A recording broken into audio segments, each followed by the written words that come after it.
So for the third round at Works, it was at Lake Havasu. We went up in the first race in the Cognito Motorsports UTV Underground Polaris Razor 570.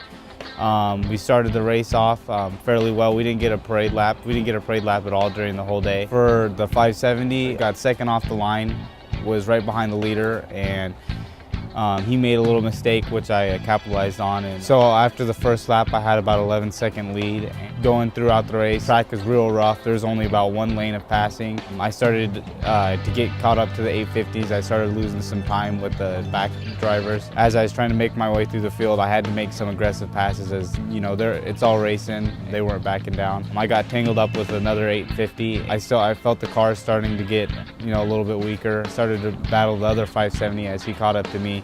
Going through the whoops, the car finally fatigued and broke. After that, I pulled off the track. The wheels were in two different directions. I ripped the steering rack out of the frame. And then I had to jump in the Magnum Off-Road UTV Underground Polaris XP900. This is my first race in the pro class in XPs. My second time ever racing the car at a race.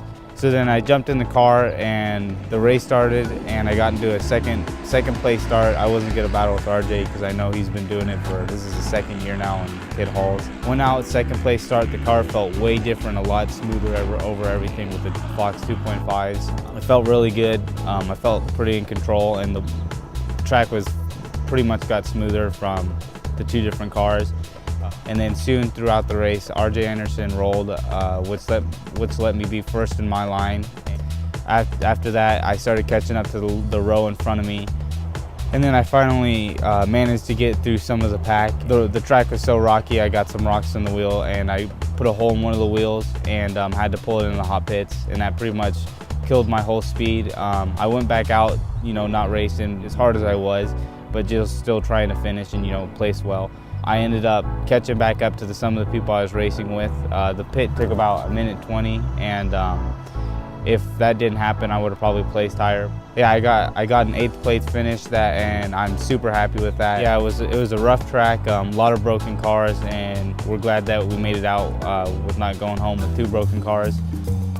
For what's coming up next, we're going to be racing at Lake Elsinore at the Lucas Oil Regionals Round 2 in the XP900. The weekend after that, we're going to be racing at Utah at Sand Hollow. That'll be the first time ever racing there, so that'll be a surprise for everyone. And we actually have some upcoming news that will be released shortly if everything goes right, so let's hope it does. So I want to do a huge shout out to all my sponsors. If you guys didn't help, we wouldn't be out here doing it. I want to say thanks to Super Chips, Polaris, UTVUnderground.com, Magnum Off-Road, Cognito Motorsports, Fox Racing Shocks, K&N Filters, K1 Race Gear, Team Alba Racing, ITP Tires, Black Rhino Performance, American Star Racing, and Racer X Motorsports.